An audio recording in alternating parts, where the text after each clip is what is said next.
Medina ইউনিভার্সিটিতে এক doctor পড়েন। ডক্টর সাহেব বলছেন, মদিনায় থাকতে আমি হাত বুকের উপর রাখি, বায়তুল মুকাররমে এসে হাত বুকের উপর রাখি, আর গ্রামে এসে ফিতনা এড়ানোর জন্য হাতটা নাভির উপরে রাখি। তখন আমাদের একজন দ্বীনী ভাই বললেন যে আপনি মদিনায় কোন আল্লাহর ইবাদত করেন, বায়তুল মুকাররমে কোন রবের ইবাদত করেন, আর গ্রামে গিয়ে কোন রবের ইবাদত করেন? আপনার রব যদি একজন হয়, পৃথিবীর সব জায়গায় গিয়ে আপনার ইবাদতের ধরন একই রকমের হবে। মদিনায় কাকে সন্তুষ্ট করেন আর গ্রামে গিয়ে কাকে সন্তুষ্ট করেন? আমার জীবন আল্লাহর রাস্তায় বিক্রি হয়ে গেছে। ইন্নাল্লাহ আশতারা মিনাল মুমিনিনা আনফুসাহুম ওয়া আমওয়ালাহুম বিআন্না লাহুমুল জান্নাহ। আল্লাহ রাব্বুল আলামিন বলেন, নিশ্চয় আল্লাহ পাক ঈমানদারের জান্নাত সব খরিদ করেছেন জান্নাতের বিনিময়। ইবাদত কার হবে?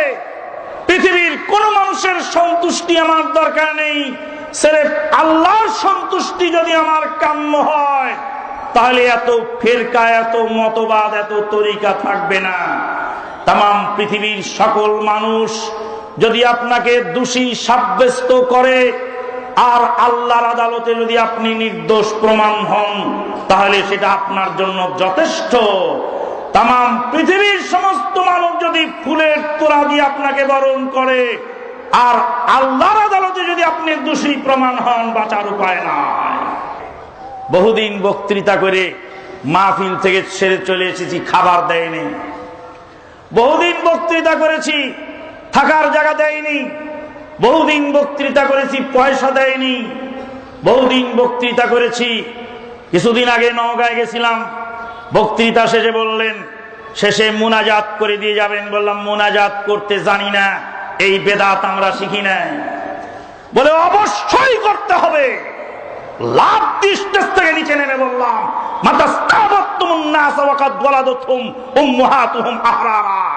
মা জন্ম দিয়েছে স্বাধীনভাবে, কোন দিন থেকে গোলাম বানানো শুরু করেছ?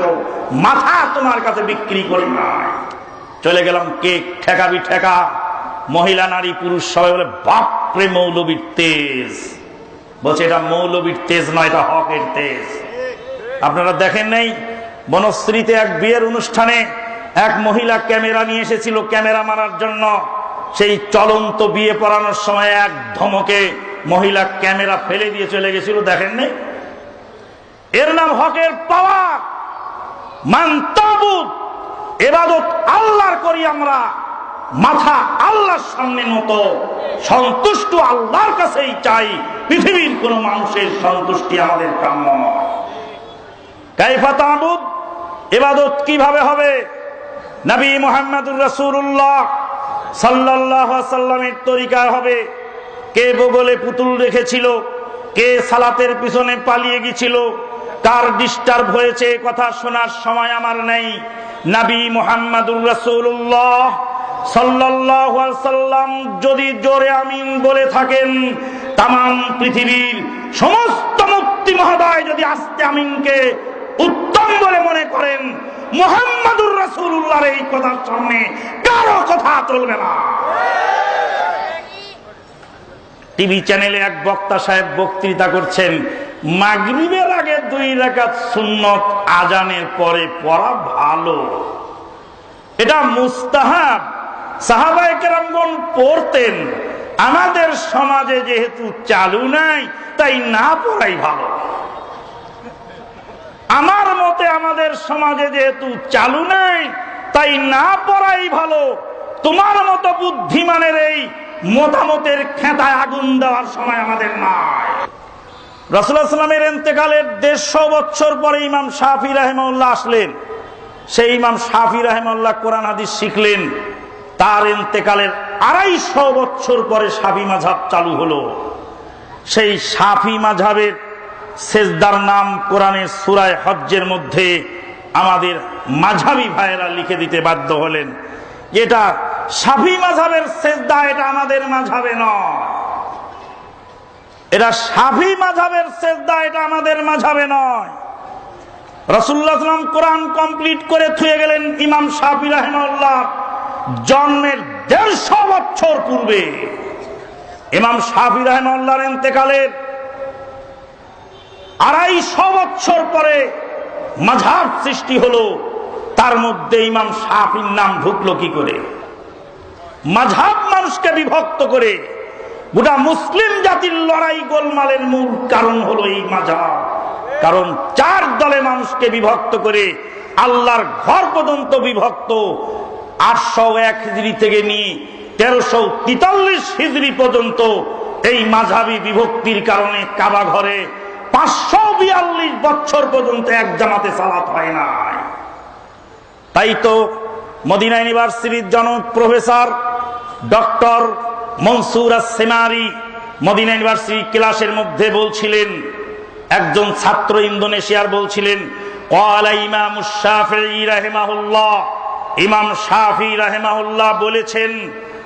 মদিনা ইউনিভার্সিটির প্রফেসর ডক্টর মনসুর আস-সেমারি টেবিলের উপর চাপড় দিয়ে বলছিলেন, আমি বলছি মুহাম্মদুর রাসূলুল্লাহ বলেছেন, আর তুমি বলছো ইমাম শাফি বলেছেন।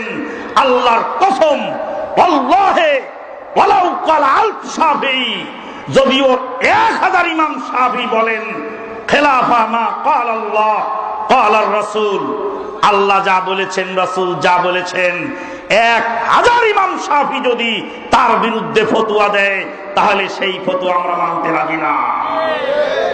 এরই নাম হলো আহলুল হাদিস। কোরআন এবং সুন্নাহর দলিল পাওয়ার সাথে আর কারো কোনো কথা চলে না। হ্যাঁ, ইমামদের ইজতিহাদি ফতোয়া তখন চলবে যখন কোরআন সুন্নাহর সরাসরি দলিল পাওয়া যাবে না। যেই বিষয়ে কোরআন সুন্নাহর দলিল পাওয়া যাবে না সেই বিষয়ে কোন ইমামের ফতোয়া ইজতিহাদি ফতোয়া চলবে, কিন্তু ডাইরেক্ট বুখারীর হাদিসে আছে রফুল ইয়াদাইন, ডাইরেক্ট বুখারীর হাদিসে আছে জোরে আমিন, তখন মাযহাবের দোহাই দিয়ে কোন ইমামের রেফারেন্স দিয়ে এই হাদিসকে প্রত্যাখ্যান করার অধিকার পৃথিবীর কারো নাই। ইজতিহাদি মাসলা 4 মাযহাবের ইমামের মধ্যে যেটা কোরআন সুন্নাহর কাছাকাছি আসবে সেটাই আমরা মানব। আমরা 4 মাযহাবের ইমামকে সমভাবে শ্রদ্ধা করি, নির্ধারিত কোন মাযহাবকে মেনে আমরা বাকি 3 মাযহাবকে অবজ্ঞা করি না। আমরা 4 মাযহাবের ফতোয়াই মানি যখন কোরআন এবং সুন্নাহর সাথে মিলে যায়। আল্লাহর রাসূলের তরিকা মানলে ইমামদেরকেও মানা হয়। 4 মাযহাবের 4 জন ইমাম বলে গেছেন, আল্লাহর রাসূল সাল্লাল্লাহু আলাইহি ওয়াসাল্লামের সহিহ হাদিস পেলে আমাদের ফতোয়া তোমরা ফেলে দিও। তাই তো আমরা 4 মাযহাবের 4 জন ইমামকে শ্রদ্ধা রেখে এগিয়ে যাই। আমরা হলাম আহলুল হাদিস। পরকালের নাজাতের জন্য 2টা পথ, এক আল্লাহর ইবাদত করতে হবে, এক রাসূলের তরিকায় মানতে হবে। না বুঝে না জেনে কোনো কথা বলা যাবে না, প্রত্যেকটা কথা দলিল জেনে দলিল ভিত্তিক বলতে হবে। আল্লাহ পাক আমাদেরকে কবুল করুন, আল্লাহুম্মা আমিন। ওয়া আখিরু দাওয়ানা আনিল হামদুলিল্লাহি রাব্বিল আলামিন।